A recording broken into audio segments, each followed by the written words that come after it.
The problem with success is that the first thing that we need to do is break probably that mindset of headlines. We think of success in our minds as a headline. So when you think of success, the first thing that comes to you is look, how will people perceive me? How should people perceive me, right?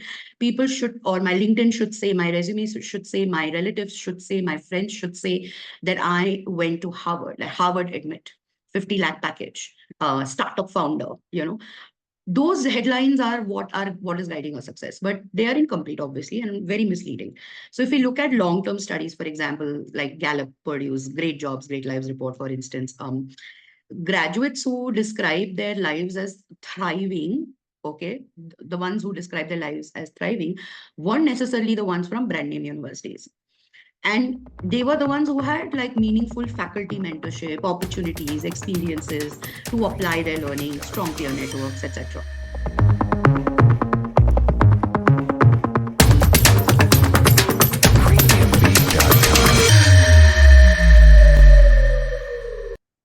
All right, so I have a very special and a dynamic guest today. Joining me is Bhakti Shah. Bhakti is a global education strategist with 17 plus years leading higher ed, EdTech, and cross-border business growth across South Asia, APAC, and the Middle East. As founder of the Outreach Collective, she built the Global South's first professional network for K-12 and higher ed. Now 850 plus members strong, and I am a proud member. She advises international universities and education companies on market entry, outreach innovation, and positioning in emerging markets. A certified career coach and sought after facilitator, she equips students, educators, and institutions to thrive in a fast changing world of education and work. Her cross industry leadership spans from global learning ecosystems to e commerce strategy for luxury brands. Bhakti, it's such a pleasure to have you join us today. Thank you, Devesh. Thank you for having me here. And you are doing some phenomenal work yourself. And I'm very, very happy to be here. Thank you for having me. Superb, superb. Thank you so much. So we'll straight away jump into the questions now. And before we talk about education, before we talk about admissions, etc., I would first like to learn more about your journey. You have spent nearly 2 decades in career guidance, outreach, and admissions. Can you walk us through your journey and how each different chapter has shaped your mindset, leading to the creation of TOC, the Outreach Collective? I sometimes, thanks Devesh for asking me that question, because, when I think back to my journey, I feel like my career has not been a straight line at all. It's been, I would say it's more like a constellation, because I think each role has added a bit of a star to the map, a star of skills or a star of experiences, right? So I began working, by training, by formal training, my master's is in broadcast journalism. And, when they say that skills are for life, I think my bachelor's in psychology and my master's in international broadcast journalism brought the core of communication and media and understanding the nuances of public speaking, public engagement. Investigative journalism was one of my specializations, and I feel like very early on, the whole aspect of social impact or doing something that had meaning and purpose was always a part of who I was. And I stumbled into my first role, my first job in education after my initial stint as a journalist. And that was with a guidance company, right? It wasn't by design at all, it was by accident. And I think I just fell so much in love with the concept of helping generations discover their purpose. I felt like I can't imagine anyone not resonating with that.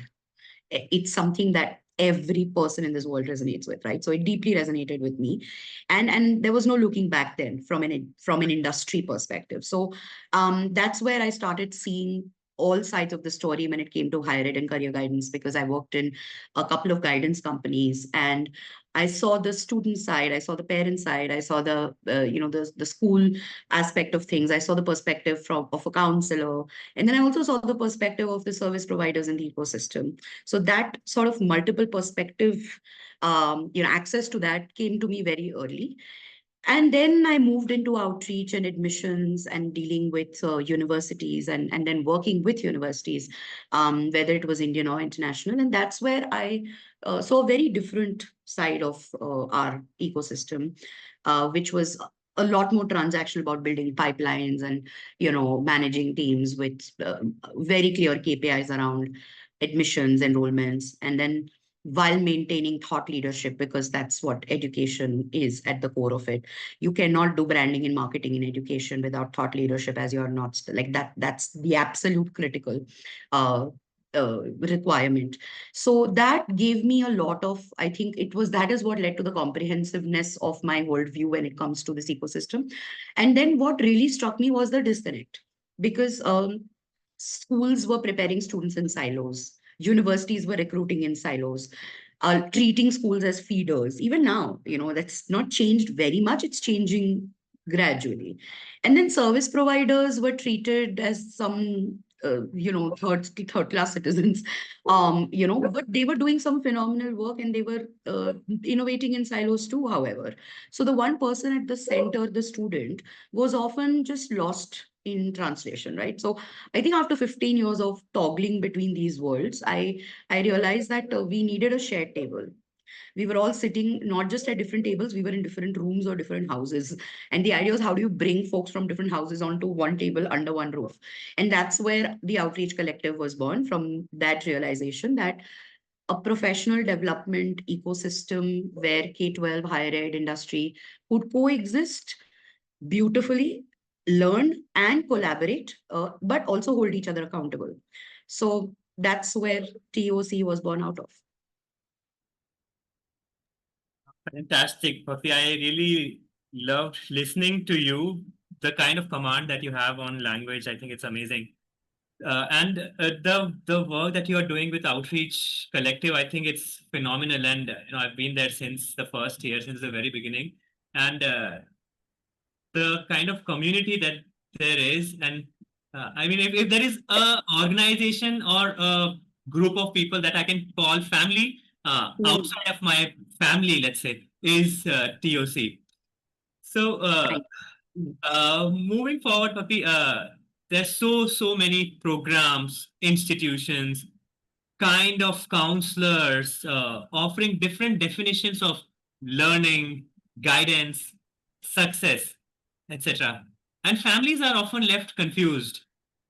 In your view, how should a student and their family define success in a practical and evidence-based way? I think, first of all, the classic problem with success is, how they say that in every family, it takes one child to break generational patterns of dysfunction, right? I think in our society, there are generational patterns of dysfunction around the definition of success. And that is, unfortunately, that is a shared dysfunction, that success is, it's a very, very narrow view. And first of all, before we even talk about how should families or students look at it, the thing is, how do we look at success? How do we define success for ourselves? Because you cannot have a different definition of success to be preached if your own definition of success is a better designation, better package, bigger house. That, or I mean, at the age of 30 or 40, as counselors or as folks who work in this industry, how many of us look beyond brand names? So when you think of midlife decision making around education, and say, okay, I'm 30, 35, now I want to do another master's, I want to do another course. Instinctively, the first thing we look at is, which are the best names that I can I get something from Harvard? Can I get something from UPenn? Can I get something from, so we are also so hung up on these definitions that till we don't break that in our own heads, this is philosophizing and just rhetorical, right? Because it's not ever going to filter to the student. But let's assume for a second that we are evolving as older people and now we are trying to pass that evolution on or awaken families and students to a new definition of success. The problem with success that is that the first thing that we need to do is break probably that mindset of headlines. We think of success in our minds as a headline. So when you think of success, the first thing that comes to you is low. How will people perceive me? How should people perceive me, right? People should, or my LinkedIn should say, my resume should say, my relatives should say, my friends should say that I went to Harvard, like Harvard admit, 50 lakh package, startup founder, those headlines are what is guiding our success, but they are incomplete obviously and very misleading. So if we look at long term studies, for example, like Gallup produced Great Jobs Great Lives report, for instance, graduates who describe their lives as thriving, okay, the ones who describe their lives as thriving weren't necessarily the ones from brand name universities, and they were the ones who had like meaningful faculty mentorship opportunities, experiences to apply their learning, strong peer networks, etc. So I encourage families to ask, like I have broken it down into like three questions essentially, right? When you think of what is success to me, the first is this pathway or direction aligned with the students or the individual's strengths and values? That's the first thing. Is it aligned to strengths and values? Second is, does it build transferable skills in that individual for a changing world? And third is, will it create conditions of well-being and I would say adaptability, agility, but not just short-term prestige, right? And I think if we were to keep these three things in mind, anything that aligns to this is effectively going to lead you to a reasonable amount of success. And then, of course, you can tick all the boxes and everything can seem right on paper, but there is that one little factor in success, which I always believe in. And that is just the time, place, and luck factor, which nobody has a control over, right? So I would say in a nutshell, a practical definition of success is it's not the brand that you carry, but it's the life that you build. And that requires moving from that best college mindset, best job mindset to best fit. And I'll just take another minute to also, the reason I keep talking and referring back to us and not just keeping this student centric is because, like I said, if our mindsets don't change, there's no way that the student mindset is ever going to change. We're in an echo chamber, right? If our mindsets will not change. So I would say, even in our own mindset, the brand obsession of colleges, of companies, right?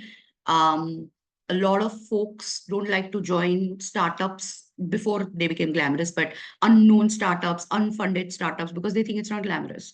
It's not cool. You're not a brand or you're not a funded startup. It's not a good move for my career. But that also is where we go wrong. So I think it's a overall dysfunction that all of us need to break together. Wow, fantastic. Uh, Bhakti, you said about aligned with your values and strengths. And I mean, values is something which we talk about a lot, but we have not taken enough time to uh, actually define values. We want to take a moment to talk about how should we talk about our values, what are our values, and how, and do you want to help, let's say, the students uh, identify their values, because it's incredibly difficult is what I feel. It feels Yeah. easy to say that I think these are my values, but you have to go deep down. So I would love to hear your thoughts on that. Oh, yeah, absolutely. Again, like you said, this is very complex. In fact, identifying your values is an evolving, in my view, it's evolving and it's a lifelong process. Values evolve, um, just like skills. But when you think of value alignment, there is also I would say there is a correlation between where you are in your life, okay, in the timeline of your life, and what experiences have led to the evolution of certain values that you have. And that at that point, I am a strong believer that जब जो होता है तभी वो होना है. It's like it's meant to be at that point. So when you align what do I know as a 16-year-old versus what am I going to know as a 50-year-old versus what will be my values at that point, it's fine. Like I don't have to have the values of a 50-year-old to make a decision as a 16-year-old, because my entire world, my priority, everything is different. So it's okay. It's all right. And I think there has to be a conscious move to think of values. And when I say values, I'm not at all speaking from the perspective of, oh, what are my Indian values and how Bharatiya I am. And I'm not talking about those things. I'm talking about human values. So I'll give you an example. My personal values have evolved, obviously, like everyone else's. But one thing I realized has always remained the same. And I realized that very early on, also because my parents spotted it in me and they made me very aware of it. And they said that you have a very strong sense of right and wrong. And you are very vocal about it, which may or may not serve me well all the time, but that's a value. Like a, I have a strong sense of right and wrong, and b, I will talk about it. Like I'm very vocal about it. So that sense of justice, sense of social impact, sense of raise your voice if something is going, that has been in me since a very very young age. And I think that children have values throughout their lives, and you don't have to be older to have values. So at you it takes an ecosystem to bring that out intentionally. And I think it is absolutely the role of a parent, but also your teachers and anyone else who's influencing a 10-year-old, a 12-year-old, a 15-year-old to be make students aware of how they're thinking and feeling about what's happening in the world. Or it's not just about you should have general knowledge. It's about how do you feel about world events. What are you like? What does it evoke in you? How does it make you feel? Like, do you think like what? And until we don't let them think of what's happening around them and feel it, then it's just factual, right? So there is a difference between teaching general knowledge, but that's not creating aware citizens. That's just folks with information. That is not awareness. That is just information. Awareness is when you also have a view of or an opinion of what's happening. So I feel like it is a collective responsibility, that thinking actively about values and identifying what is a value and how it values, I feel like, are a huge part of your personality. Values contribute to personality and personality contributes to value. It's like coexisting. It's a symbiotic relationship. It's a very, I think it's very nuanced. Like we can literally like have a workshop on how do you identify your values. But this is just like a, I think, preliminary thought, and I've thought a lot about this, that how are we actively encouraging students to think of values, not morals. Morals is also very, very different. I'm saying, what are your values as a human being? So, yeah, I hope that answers a little bit of your question. Absolutely, absolutely. I think having a workshop, a session, or sort of talking about this, not just Yeah. for students but for adults, would be very valuable.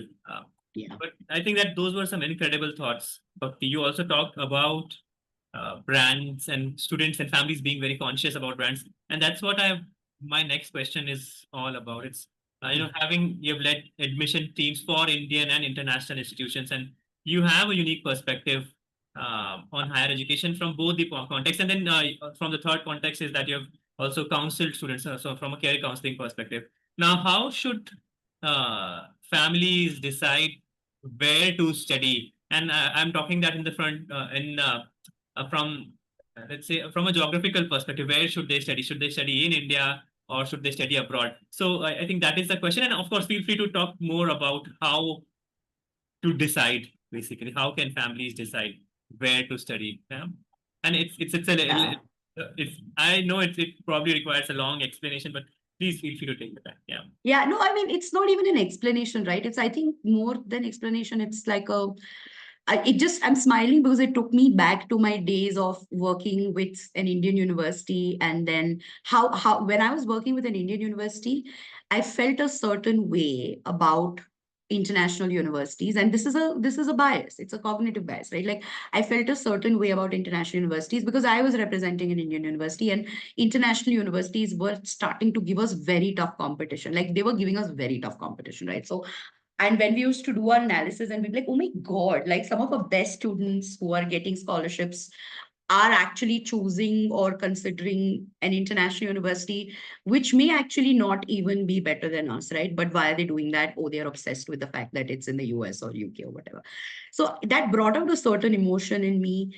And I had a very strong view about it. And I think when I moved to international university outreach, whether it was for the US university or the Canadian university, I felt that I carried that with me because I never forgot the basics of, I always maintained that, and I'll come to, the whole study abroad versus study in India bit.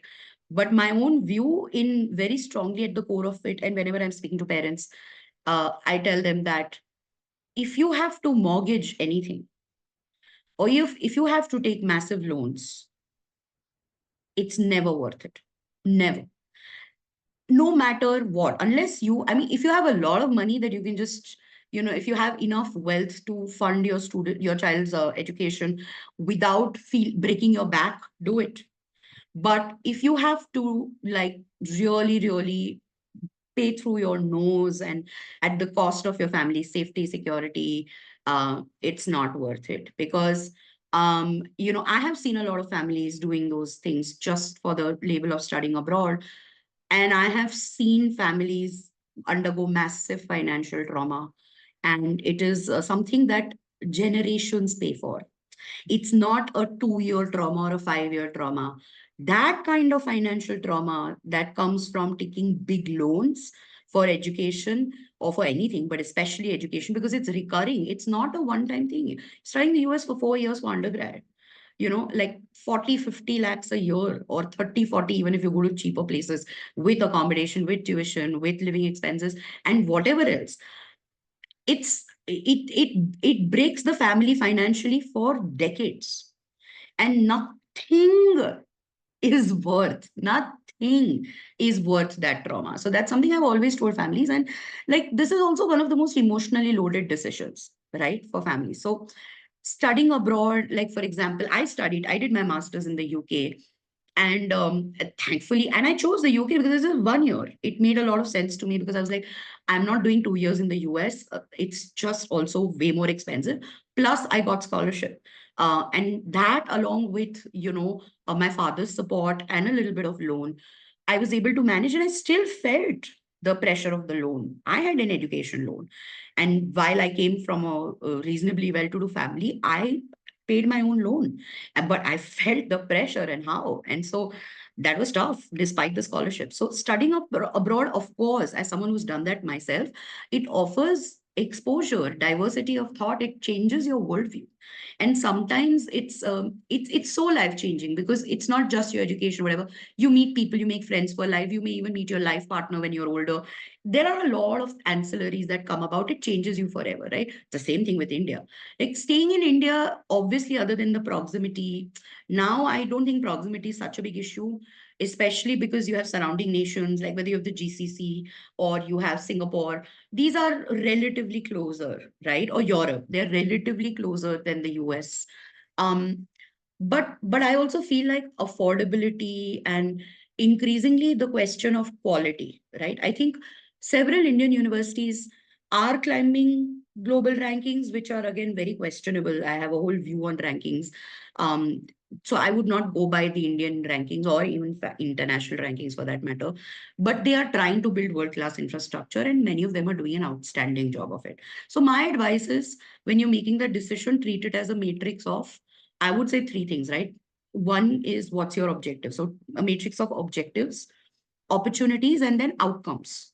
So the three O's: objectives, opportunities, and outcomes. So first is, if your objective is global exposure, cross-cultural competence, global mobility. A lot of students come from families that are very globally mobile.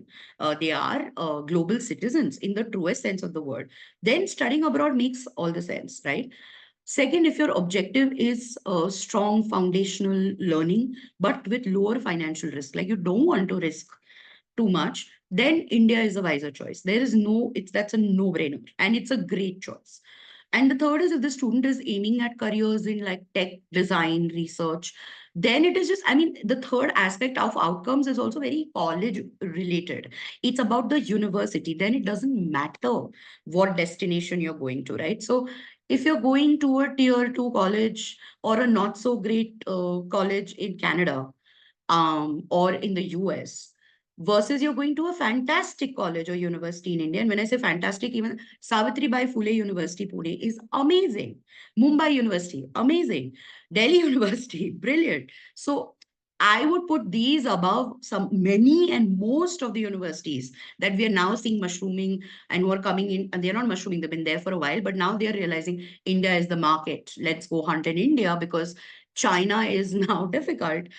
So they're going to fill their gaps from this part of the world. And so they are being very aggressive. And they're like, it's okay, even if we get one or two students a year, we're fine. We'll spend some money because it's justifying their ROI. And Devesh, what do you think? Like most of the universities you see in these fairs, international universities, they don't really get students from here, but they are keen to build their brand because they know that eventually that ROI is going to make sense even if they get 2, 3 students a year. It doesn't matter. So families should weigh the ROI, right? Not just financial, but personal and professional. And sometimes an Indian university, in fact, most often with strong faculty, networks, placement records, support systems, student life will yield a higher lifetime return than an expensive mid-tier foreign degree.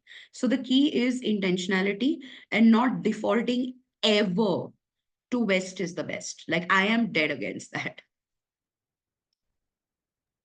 Absolutely. I think we are slowly realizing the power of the philosophy of the East. Uh, yeah. Uh, but I think that was a fantastic response. And I also agree to the fact that don't take a massive loan. It's not worth it. If you can afford it, uh, and maybe need a small loan here or there, that's fine. But don't take a huge loan. Uh, if you are very, very keen that you want to study abroad, then maybe there may be some other ideas, like take a gap year, work, some of those things. But don't take a loan. Don't pressurize your parents saying, I want to do it anyhow. No, number one. Number two is, of course, I think first understanding your objective. Why are you doing this? Why are you pursuing your undergraduate? What do you want to gain out of it? For 17-year-olds, it's very, very difficult to define these things, but they have to do it. I think if you are uh, deciding on where to spend your 4 best years of your life, your undergraduate years, mostly for many of these students, it's going to be one of the best years of their lives. I think first sitting down and figuring out, why am I doing this program? What do I want to gain out of an undergraduate education? And then taking that decision. I think it's very critical, very important. Yeah. And Devesh, no, I have to also say this. Sorry, it just struck me. This is a very critical thing because I don't know if students and parents will watch this, but I'm guessing some of them will. And I just have to put this out there, right? The reality check is, and we are insiders in the industry, we know how the space works. There are two big challenges right now, which I am finding deeply problematic. The first challenge is not very new, which is the whole FOMO created around studying abroad, right? Because it's a business and a lot of people make a lot of money of sending kids abroad. And that is something that parents need to be very mindful of. The biggest red flag to watch out for in a counselor or in anybody who is advising you or pushing you to study abroad, that if you don't study abroad, you will not succeed. Run as fast as you can from that individual. I cannot say this enough. There are quacks out there who are counseling students and giving all the wrong advice and ruining families because they simply get such a fat commission out of it. And it is so sad that it exists in our industry. It's just terrible. And then the second aspect is that I am very, very, very apprehensive about now, which I'm seeing is going to become the second big problem we're going to face in the next 3 to 5 years, and it's already an issue, is this whole cottage industry around experiential learning. It is important, it is great, but again, creating a sense of FOMO, like there existed around coaching, coding, that whole Byju's White Hat Junior bubble that was created, that a 10, 12-year-old needs to learn how to code, otherwise you will fail in life, is what I'm seeing the experiential learning industry going towards. If you don't have 50 certificates, and if you're not doing research, and if you're not doing this, and you're not paying through your nose, you will not get accepted to colleges. It's a load of nonsense. It is not true. Do not give in to that FOMO. Most universities in the United States really don't care about 100 certificates. It is about demonstrated interest at the end of the day. You could do 30 MUNs and nobody cares, because at the end of the day, those 30, you would have done three. It is the same thing. So parents need to really reflect on who they are taking advice from and who are they giving their money to. I had to say this because every opportunity I get, Devesh, I use my platform to say, please don't give in to this, please. Like, I had to say it. Absolutely. That's very important. Thanks for sharing that, Bhakti. Yeah. Yeah. So we are seeing a whole bunch of universities now coming to India, setting up their campuses. Yeah. Hmm. And also a lot of Indian universities now reaching out to students from around the world. And my question to you is, are Indian institutions ready to host international students at scale?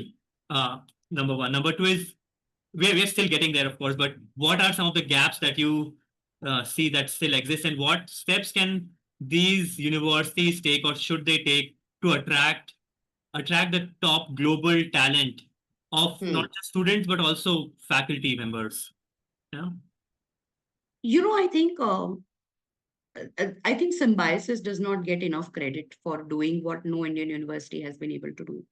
Symbiosis University and all its institutions, and Pune University. These are two universities that have really, really done an outstanding job of international student recruitment, and probably have some of the highest number of international students studying in any Indian campus, on their campuses.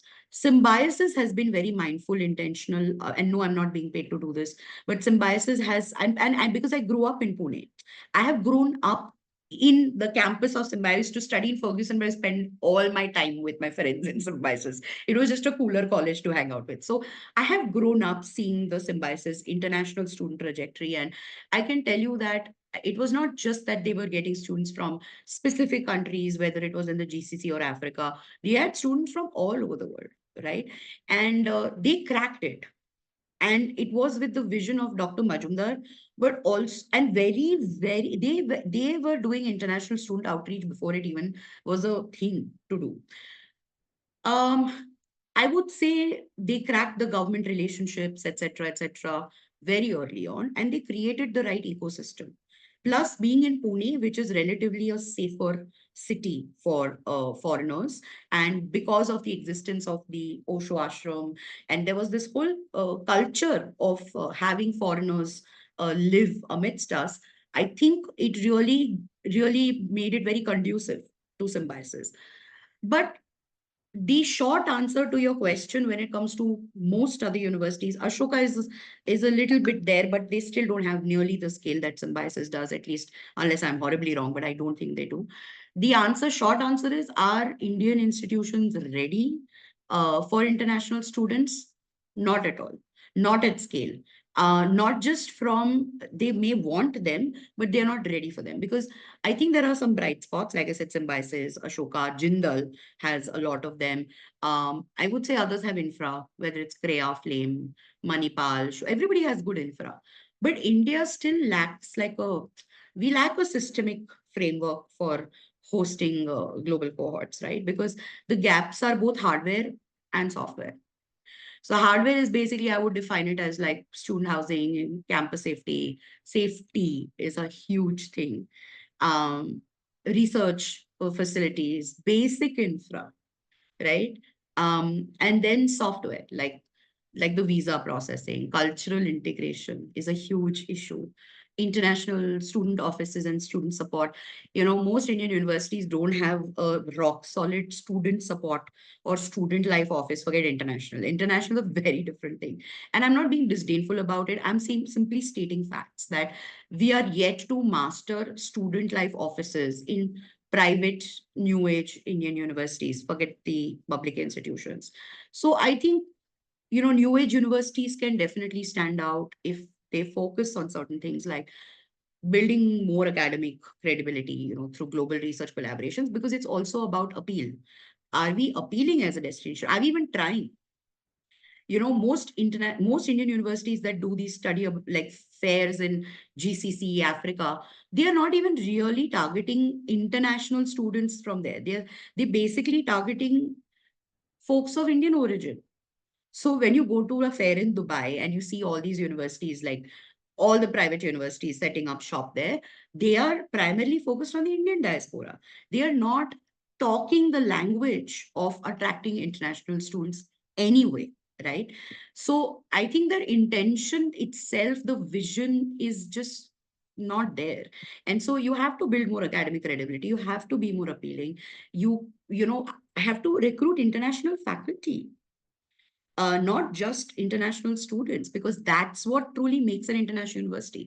And a university with international students but no international faculty, or very little international faculty proportionately, is an incomplete ecosystem. Then you're not really international friendly. And last but not the least, creating student experiences, that rivals, forget mimics. You don't have to mimic global campuses of international universities, but you have to rival it, because we have our own way of doing things, but at least aspire to create your own systems, right? So if India really wants to be like a true global hub, it has to move, I think, from capacity building to experience building. So yeah. Yes, I think we have a long way to go. And I hope we get there gradually. I certainly see that there is an intention. There are founders who are uh, trying to do, not founders, vice chancellors, etc., who are trying to do a great job of uh, building and creating the environment for having more top class faculty members and students. And it will take time, but yeah, you have some very valid and strong points, and I think we need to So I focus mean, on that. Yeah, yeah, like don't get me wrong. I'm sure that's what I'm saying. Do they want to? Yes, I'm sure they do. But like it's not adding up right now, is my point. Like there it's not even it's no you can't place the, like you can't pinpoint why it's not adding up, because Indian universities have very large hierarchies, bureaucracies, systems. It's a maze, it's a labyrinth. So yeah, policy changes, systemic changes take time. absolutely. It takes time. We will get there gradually. Absolutely. Bhakti, we're almost coming towards the end of the session. My final question to you is about AI, and the world is evolving rapidly with AI, automation, um, remote collaboration, etc. How should students prepare for the world of tomorrow? Hmm. Hmm. uh I do this workshop in which I say that when you don't know what the future is going to look like, how do you prepare for it, right? I mean, 3 4 years ago we didn't know that AI is going to come and just turn our lives upside down and change the way we work forever, or the way business is done, the way we think. Our hardwiring is going to completely flip. We had no clue. Similarly, before COVID, we had no idea that COVID is going to turn our lives upside down. So I think the future is unpredictable, and it's very difficult to prepare for a future that you don't even know, like what do you expect, or what are you going to prepare. And that's where, like, I have a theory. I feel like, see, 5 years ago, preparing for the future meant learn coding, sharpen your communication skills, build a resume. But that is no longer sufficient at all. Now with AI automation and hybrid, work shape, it's reshaping industries. And I think students need like 3 layers of readiness, to be honest. The first layer would be, I would say, definitely tech agility. And I think not every student needs to be a data scientist, right? But every student needs to be AI literate and they need to be fluent in AI. Understanding how it impacts like their chosen field is as basic as knowing how to use email, right? So working with AI is like working with the internet. It is not an external thing. It's very inherent to anything and everything. And the faster you adapt to that, the better your life is going to be, right? The second is human skills, of course. I mean, the World Economic Forum calls them, and I love this term, they call them power skills, right? And power skills like adaptability, empathy, systems thinking, problem solving. And, there was a time when we used to call some of these soft skills, and they are not soft skills, they are power skills. So these skills are at the moment non-automable, and clearly, they are increasingly determining the longevity of careers, but also the success of careers. Because as a resource, if I'm adaptable, I am empathetic, I have problem solving skills, I'm agile, all this is going to always put me ahead of everyone else. And that's a fact. The third thing I think is a portfolio mindset, because we live in a gig economy. Many of us are actually live examples, and including you and I, that you don't have to do one thing at one time to make a career anymore. In fact, it really almost never now works like that. Uh, and as a result of the gig economy, you can satisfy different parts of your skill sets, qualifications, experiences, and aspirations to build a very beautiful ecosystem of your own career.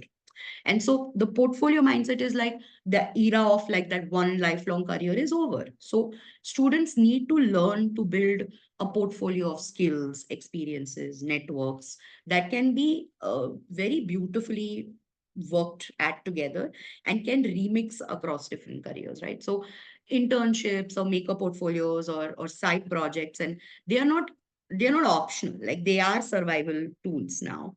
But so if I had to summarize, I think today's prep is less about what job you will do, but it's more about how will you stay relevant when the job keeps changing.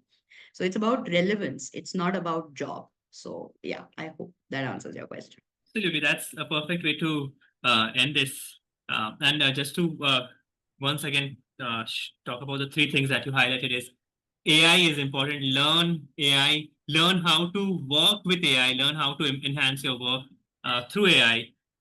Learn the power skills. They are no longer the soft skills; they are the real skills that you need to develop. Systems thinking, empathy, adaptability, agility, and the third thing is uh, think of your career as a portfolio of different things. It's not just one job that you have to nail. Build your life and build sort of multiple skills, multiple projects, or sort of those things where you are not just, let's say, uh, uh, having maybe, we can say that just one stream of revenue, but multiple streams of revenue coming in some ways. Yeah. Absolutely. I mean, I'm just sorry. I know we're at time, but I have to say this that your life was anyway never meant to be linear.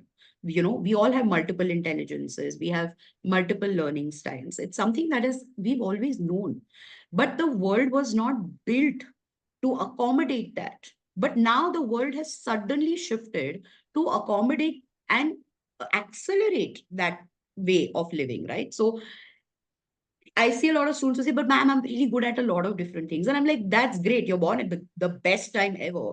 Because this is that time when you're good at many things and you can do a lot together. So, yeah, I think it's a very exciting time to be alive. And it's a lot to look forward to. And yeah, very exciting times. Thank you so much, Bhakti. It was such a pleasure speaking with you today, and it was a thought-provoking conversation. I learned a lot. Thank you so much for your time today. My pleasure, Devesh. My pleasure.